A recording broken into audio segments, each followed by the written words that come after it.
Some time ago, there lived a young woman named Gloria. She was beautiful, well spoken, and very proud of the fact that she was married to the man she loved, Tunde. They had a small but peaceful home. Gloria cooked, cleaned, and did everything a good wife should do.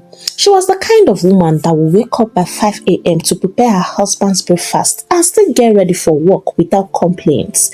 Everything seemed perfect until one Saturday afternoon when she forgot her phone charger at home after leaving for a wicked women's meeting in church.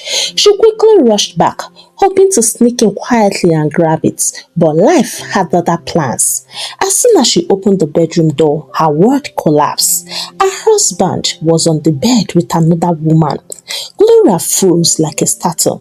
Her mouth opened, but no sound came out. The woman jumped up and ran into the bathroom. Tunde started begging, "Gloria, please, it's not what you think." But Gloria's anger was like fire. "Tunde, may God judge you. I gave you everything, and this is how you repay me?" She collected what she came for and left. But when she came back, she couldn't stop crying. The next week, she packed her clothes and walked out of the house. That day, she told herself she would never let any man make her cry again. She moved to a new area and started afresh. She promised herself that she would live for herself only. Her friends pitied her, but Gloria wore her pain like an armor. When anyone talked about men, she would say proudly, "Men are trash, they are all the same." She even advised other women not to marry. In her mind, she had built a strong wall around her heart, but she didn't know that walls sometimes trap us too. Months turned into a year. Gloria was doing fine financially, but she was lonely. Her room felt too quiet. Her phone never rang except when her office called. Sometimes she scrolled through social media and saw happy couples laughing and eating together, and her chest would tighten. Maybe they are pretending, she would whisper to herself, but deep down she missed love. Then came Henry. He walked into the boutique she was in one afternoon. Tall, handsome and smelling like morning. He came to buy perfume for his wife. So he said, but somehow he kept coming back to her position. He noticed her quietness and started talking to her gently. Fate made the paths to cross again, and this time, Henry said to her, "You don't smile much, my friend." "What's there to smile about?" she answered coldly. He chuckled. Life is too short to frown all the time. Day by day, he melted her cold heart. He told her he was in a complicated marriage and that his wife didn't give him attention. Gloria listened. He took her out, bought her food, shoes, and little gifts. It had been so long since anyone treated her that way, so she allowed herself to fall yakata. When he called her my peace, her heart fluttered. She tried to resist, but her emotions betrayed her. After some months, they became lovers. She cooked for him. He paid her bills sometimes, and she convinced herself she deserved happiness after all she has suffered. Each time her conscience whispered, "Madam, you are doing to another woman what was done to you," she would push the thought away. It's not the same, she told herself. Henry's wife doesn't even care about him, but she was wrong. Henry's wife, Chama, was an intentional wife. She was a quiet, intelligent career woman who worked as a project manager. She loved her husband deeply, but had long noticed that something was off. His new column, his sudden forced smiles, and his secret calls were all red flags. Chama didn't react immediately. She only smiled and watched. People started giving her updates and whispering, "Madam, your husband don't dey move with one fine woman, no." But she pretended not to care. "Let him enjoy himself," she said calmly. "I'm too busy for nonsense." What nobody knew was that Chama was running a secret investigation. She began what she jokingly called Inspector General of Husbands' Affairs. She monitored, noted, and followed. She knew about Henry and Gloria's affair, but she waited patiently. Meanwhile, Gloria had no idea. She felt special. She even told one of her friends, "I have never been this loved all my life. Henry treats me like a queen." If anyone had told her she would ever become a man's side chick, she would have sworn fire and brimstone. She used to look down on women like that, saying things like, How can a woman stoop so low to follow another woman's husband? But now, here she was, sitting on Harry's sofa, wearing one of his shirts and sipping juice like she owned the place. She tried not to think about it too deeply, and each time her conscience reminded her, she would wave it off. I beg, I didn't snatch him. He came to me willingly. Besides, his wife doesn't even treat him well. And for that last statement, Henry had the way of making her feel justified. He would complain every time they met. My wife doesn't even cook anymore. She's always busy with work, always in meetings, and sometimes I feel like I am married to her job.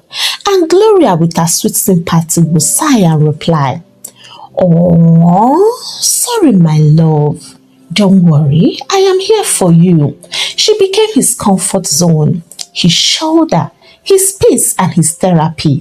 And in return, Henry spoiled her with gifts and even cash. Gloria became totally engrossed that the same woman who used to boast that she didn't need a man found herself checking her phone every 2 minutes, smiling sheepishly whenever she saw his name flash on the screen. One night, as they were having dinner at a quiet restaurant, Henry looked at her and said, "Gloria, I wish I met you before my wife." She smiled shyly. "Don't say that." "No, I mean it," he insisted. "You understand me more than she ever did." Those words melted her heart. That night, she forgot her past pain completely. She started believing she could build something meaningful with him. Maybe someday he would even leave his wife for me, she thought. But not to her. Chama, the real wife, was 10 steps ahead. Chama wasn't the kind of woman to fight or cry when faced with betrayal. She had already shed those tears long ago when she caught her husband chatting suspiciously. But instead of shouting, she decided to study him like a science project. She noticed everything. The perfume he started using, the way he now dressed too neatly, how his phone suddenly had the password, and even how he would smile at nothing. She didn't confront him. Not at all. She played along like she knew nothing. When he said, "I'll be working late tonight," she would nod and say, "Take your time, my darling husband, and please don't stress yourself." When he came home tired, she still served him food with a calm smile, but she was collecting data. She got information from neighbors who liked gossip. She even had one elderly woman who always saw things. That one was her CCTV. "Madam," the woman whispered one day, "now one fine woman dey come here anytime you go work. She dey even dey carry food sometimes come give am." Chama didn't react. She just smiled. "Really? Okay, oh, let her continue." But inside her mind, she said, "Keep cooking. You will soon cook your own lesson." Henry on his part was enjoying himself. He thought he was a smart man. He started bringing Gloria more often whenever Chama was off for a conference. Gloria would act like a perfect housewife. She didn't know she was digging her own pit. One day, Gloria was helping him out in the Ben Mattis way where Henry suddenly said, "You see how you are doing it, Ba? My wife doesn't even know what this wants at all." Gloria laughed and replied, "That's because you married the wrong woman." But as fate will have it, Chama was hearing everything. She had come home early that day quietly and was standing close to the window listening. She wanted to confirm everything with her own ears. When she heard Gloria say those words, she smiled slowly like a lion that has seen a prey. She left the house quietly. She didn't want to interrupt the drama yet because she needed to plan her stage 2. That night, she called her trusted neighbor, the same gossip woman, and said, "Please note the exact days that lady comes. I want to confirm something." The woman happily accepted. "Don't worry, madam. I will give you updates every time." So over the next 2 weeks, Chama received full updates. Arrival time and departure time. She even had pictures as bonus. After gathering enough evidence, she stopped cleaning the house. She stopped washing Henry's clothes. And when her husband asked, "Babe, what's going on? The house looks untidy," she smiled and said, "It's not my fault that you didn't notice I've been sick. Henry apologized, not knowing that that word sick had a relative meaning and it was about to end. Chama's plan was simple. Let them enjoy the house until they relax completely. Then she would strike when they least expected it. And so she waited, pretending to be very busy, while Henry and Gloria continued their home service romance. Then came the day of reckoning. The day Chama decided she had gathered enough evidence. She dressed up that morning for work like every other day, packed her laptop and kissed Henry on the cheek. "Goodbye, dear," she said sweetly, "and please don't forget to eat something." But instead of driving to the office, she walked and stopped at the corner of the street, waiting patiently. At exactly 10:30 a.m., she saw Gloria walking into the house. She smiled to herself and whispered, "Welcome to the lion's den." She waited for like 20 more minutes, then quietly walked back home. She opened the kitchen door slowly. They were so busy laughing in the bedroom that they couldn't even hear. Chama dropped her bag, removed her blazer and said to herself, "Let's begin." She removed her shoes so that the floor would not betray her. She walked down the hallway. No rush and no noise, just calm footsteps of a woman who knew exactly what she was doing. At the bedroom door, she paused and said a short prayer under her breath. "God, give me wisdom and self-control." Then she turned the handle. Boom! Her husband jumped up so fast. "Brethren," the bedsheet followed him like a flag.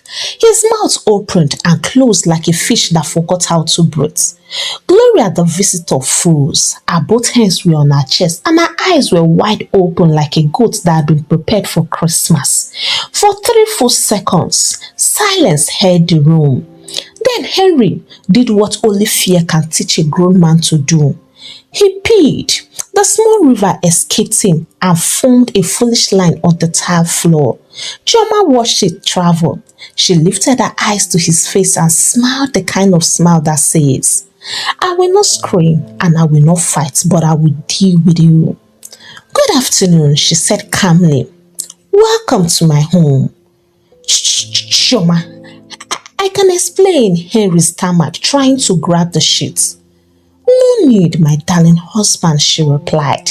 "I prefer demonstrations to explanations." She swung the door open wider, stepped aside and pointed to the living room. "Both of you, get up. Carry yourselves there now." Then went there like school children caught with stolen meat. Henry's legs shook. Gloria tried to tie the towel tighter around her with her eyes on the floor. Chama picked the key from the table, locked the entrance door and slipped the key into her pocket. Control had changed hands. In the living room, she headed straight to the kitchen, opened the microwave and warmed the food she had prepared earlier. She brought out 3 plates. She served herself first. A good portion, of course. Then she served the guests. For Henry, she pushed the plate aside without food and said, "Water will be enough for you." She placed the 2 plates on the dining table and sat. "Please sit down," she told Gloria, "and then eat." Gloria swallowed hard. "Ma, I can't." Chama's eyes sharpened. "If this food wastes, that is when I will have a problem with you." I said, "Eat." Gloria picked her spoon with shaking hands. The first bite tasted like soap in her mouth, and the second tasted like shame, but she kept on eating because Chama's eyes were like her like CCTV. Henry stood uselessly beside the table with his fingers twisting and his eyes begging. "Chama, please." "Quiet," she said without looking at him. She took a calm bite and leaned back. "Now is story time." She turned to Gloria. "I know your name. I know where you live, and I know the day you packed your bags and left your husband because he cheated." Gloria's chair automatically became a hot seat. Chama continued. "You cried then. You cursed him. You even told your friends men are wicked. You promised never to be disrespected again. I listened to all of that from afar. I felt your pain even though I didn't know you. But tell me," she leaned forward, If cheating hurt you that much, why did you decide to become the pain inside another woman's chest? The same knife that cut you, you sharpened it and you are using it right now on me. Does your heart not whisper to you at night? She gave a small tight smile. My dear, don't worry. Eat. The food became stones in the mouth of Gloria now. She turned to Henry at last. You, my husband and my partner. She breathed in and out. I will not throw words, and I will not shout because you know what you did. This house is mine as much as it is yours. Yet you brought someone here like I'm a furniture. But there is no problem, sir. We will deal with that later. She stood up, wiped her hand with a napkin and pointed at the cleaning closet. Madam Visitor, since you are so desperate to be a wife, you will act like the good one now. Broom is there, ma. Mop is there, and we also have buckets over there.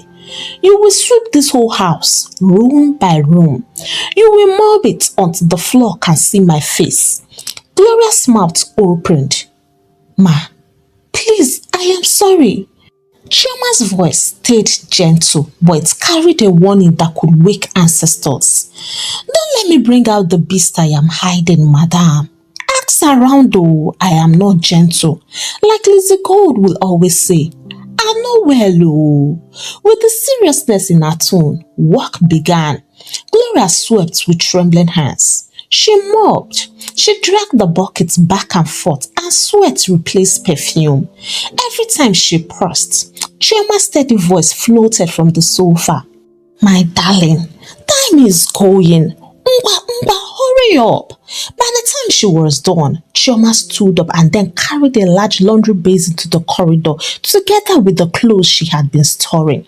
Gloria reached for the washing machine in relief, but Chama's eyebrow rose. No, my darling, you will wash with your hand as the good wife that you are. Gloria went to work. She was even crying because the clothes were too much. By late evening, the lines in the backyard looked like a small market of clothes. As she was washing, Chama called her cousin quickly on the phone, and when she arrived, she sent her to the market with a quick list that would make a pot of stew and soup that will last for 2 weeks. When Gloria finished with the clothes, Chama said to her, You will cook, my darling.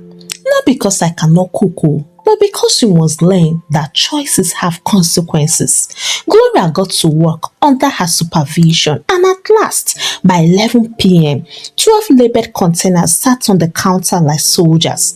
The fridge and freezer received them all with open arms. Gloria could barely stand. Her legs shook. Her eyes were red. Ma, I am sorry, she said. Gloria replied, Sorry for yourself, my darling. She walked to the front door, unlocked it and opened it wide. You can now go. Chama stepped into the night. The street was dark and quiet. Dogs barked in the distance, and with each step, she made a vow. I know they do again. Her slipper slapped the road like a chorus of regrets. No bike and no taxi. She walked home in fear. Back inside, Chama walked to her bedroom gently.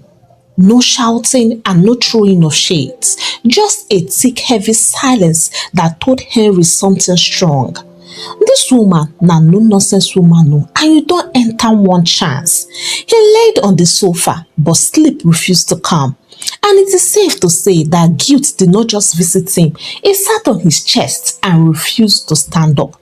Gloria finally got home. Her feet burned and her heart pounded. She looked up and whispered, God, I have learnt my lessons. Please give me a second chance to be better. The next morning came quietly, but in Chama and Henry's house, peace was on break. Chama was in the kitchen calmly making breakfast like an angel who had just finished fighting demons. The smell of toasted bread filled the air, but Henry didn't have the courage to ask who it was for. When Chama finally walked past him, her tone was polite. Good morning, she greeted. Henry blinked. Good morning, my darling wife. She sat at the dining table with her tea, scrolling through her phone as if it didn't exist. Every Every now and then she would glance up, not in anger, but with the type of silence that makes a guilty person wants to disappear. Henry cleared his throat. Chama, please. I am sorry for everything. I don't even know what came over me. I feel ashamed of myself. Chama didn't look up. Good. Shame is step one, she replied. He opened his mouth to say more, but she raised a finger. Not now. I have a meeting in an hour. She stood up, got into the room, got dressed, and off she went.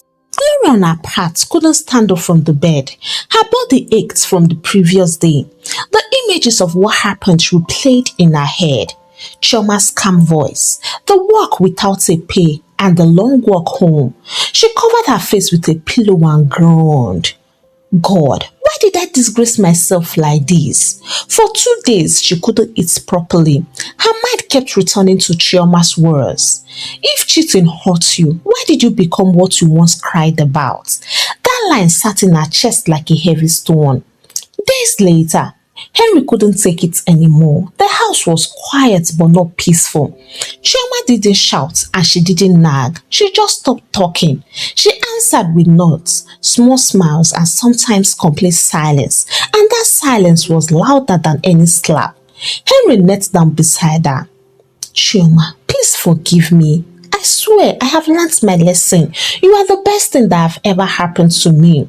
She looked at him for a long moment and sighed. Henry, forgiveness is easy, but trust is the problem. You broke something that takes time to rebuild. Tears rolled down his cheeks. I will wait. I will do anything and I will never go near another woman again. From that day, Henry changed. He stopped going out unnecessarily. He started helping around the house. If Chama coughed, he brought water. If she yawned, he asked if she was hungry or tired. A few weeks later, something shocking happened. Gloria's ex-husband today reached out to her. He had had his own share of life and wanted to check on her. At first, she ignored his calls, but after several tries, she picked up. Hello, Gloria, he said. She sighed. What do you want Tunday? I just wanted to apologize for everything I did. I was foolish. I shouldn't have hurt you that way. His voice broke something in her. For the first time, she didn't feel bitterness. She realized she too had failed in her own way. After a long silence, she said, Tunde, we have both made mistakes. Maybe we should just forgive each other and move on. They agreed to meet in public the next day. When they saw each other, they didn't hug. They just sat, talked and laughed at how life had humbled them.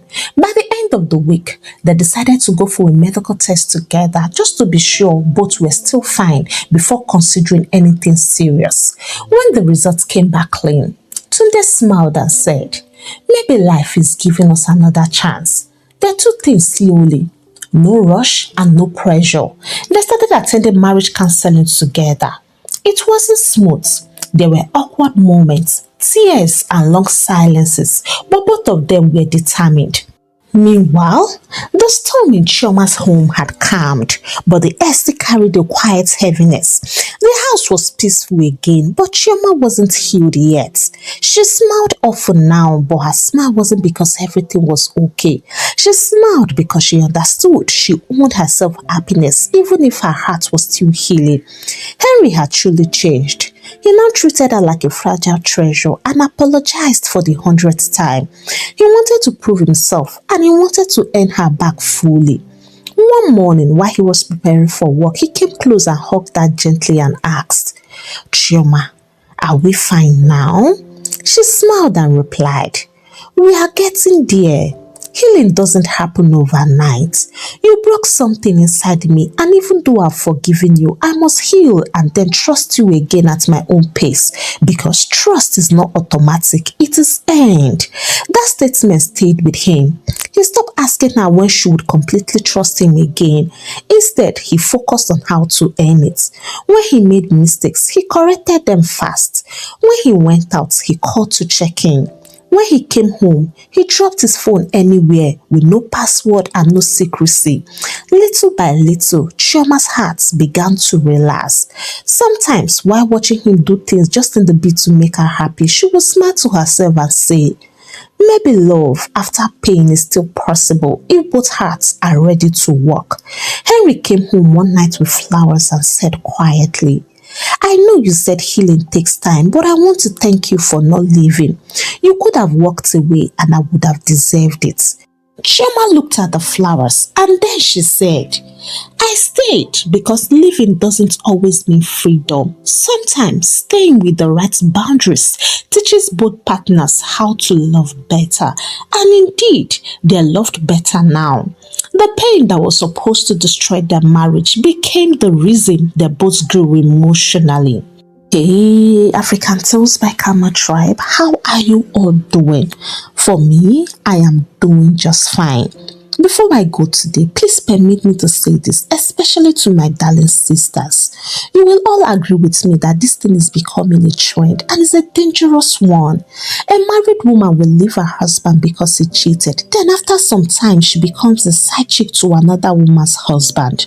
We all need to stop this. Don't become the same pain you once cried about. When you walked away from your home, you said you couldn't take betrayal. So I asked, why are you now helping another man betray his wife? What you couldn't endure, please don't make another woman go through it. Yes, you were hurt. Yes, I understand you were disappointed, but please don't let pain turn into the very thing that made you cry. The case of infidelity is a ground amongst others that separation is permitted, but then there is a clause attached to it. You are not permitted to lie with another man until the former dies. Don't let foolishness push you into disobedience. Don't become the same pain you once cried about.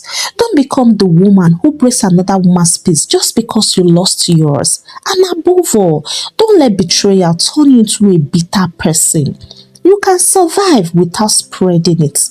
You can walk away without destroying another person's home. And you can heal without becoming the enemy in someone else's story. Please and please, don't let pain rewrite who you are. There is always a righteous way to go about these things, and that's where the Holy Spirit or godly counsel come into play. On this note, permit me to sign out from today's story. Kindly give it a thumbs up, share out to your loved ones. If you have not subscribed to this channel, what are you waiting for? Punch on that subscribe button and share with me what you think about the story in the comment section.